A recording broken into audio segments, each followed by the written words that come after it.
नमस्ते।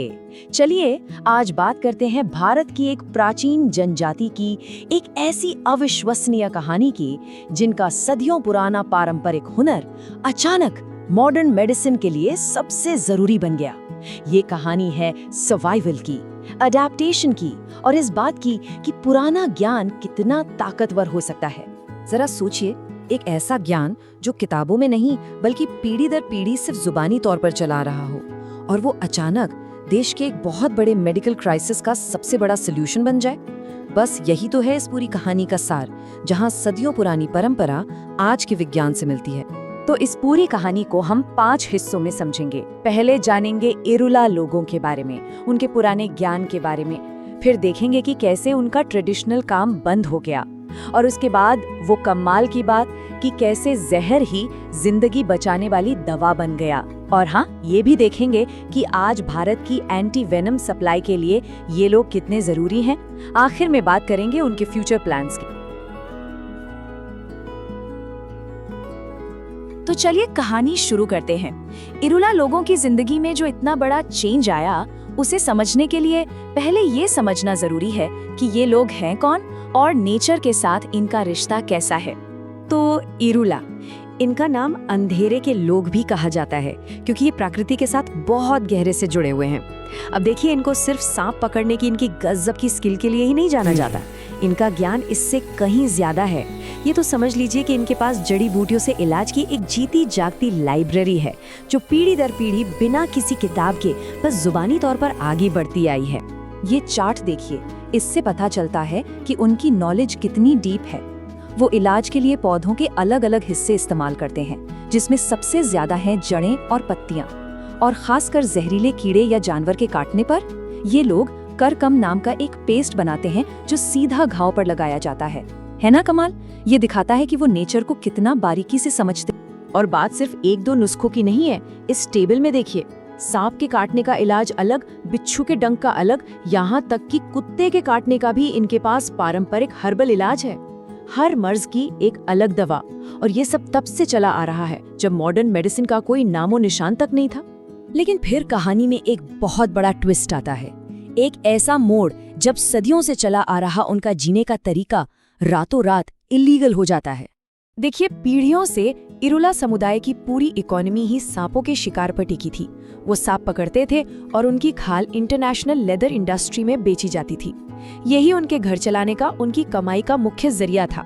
लेकिन ये सब बहुत तेजी से बदलने वाला था। ये टाइमलाइन देखिए, इससे पूरी पिक्चर साफ हो जाती है। 1972 से पहले तक सब ठीक था। फिर आया वाइल्ड लाइफ प्रोटेक्शन एक्ट और सांप का शिकार बंद हो गया।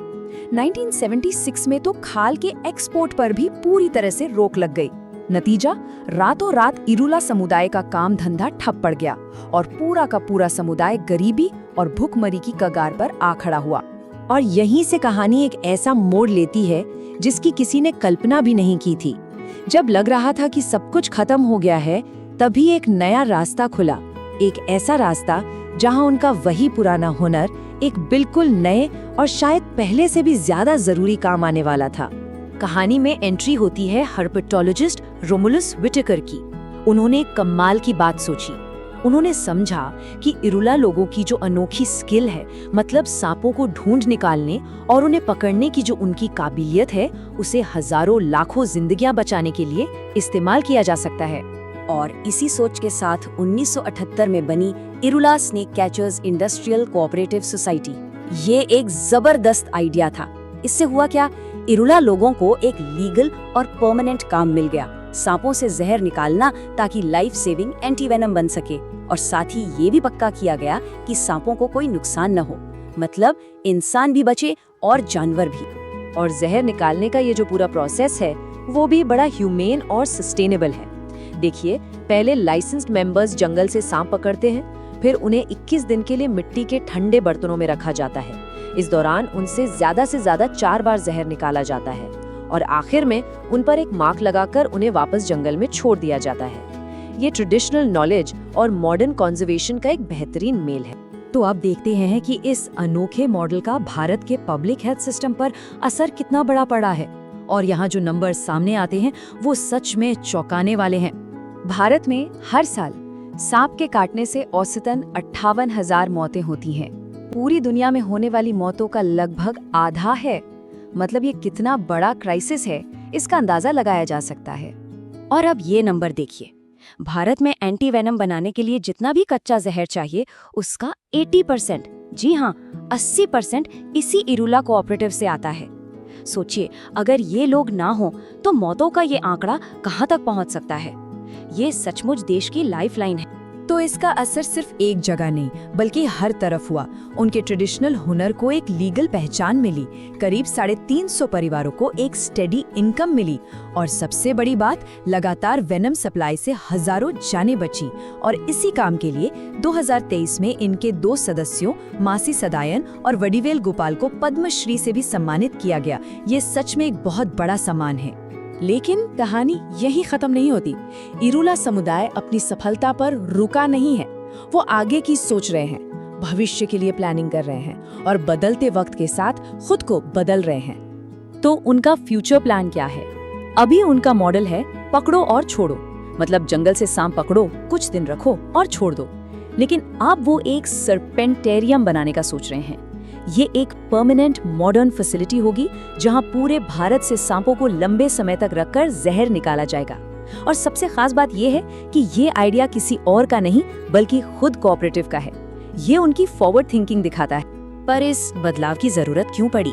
असल में जो नई पीढ़ी है वो सांप पकड़ने के इस काम में अब उतनी दिलचस्पी नहीं रखती। तो एक सर्पेंटेरियम एक ज्यादा कंट्रोल्ड और सस्टेनेबल फ्यूचर देता है।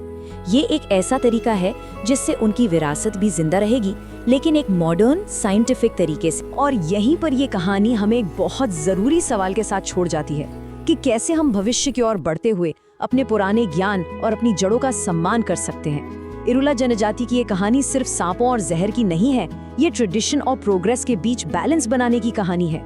एक ऐसा सवाल जो हम सब के लिए, हमारी सोसाइटी के लिए मायने रखता है। हमारे साथ जुड़ने के लिए शुक्रिया।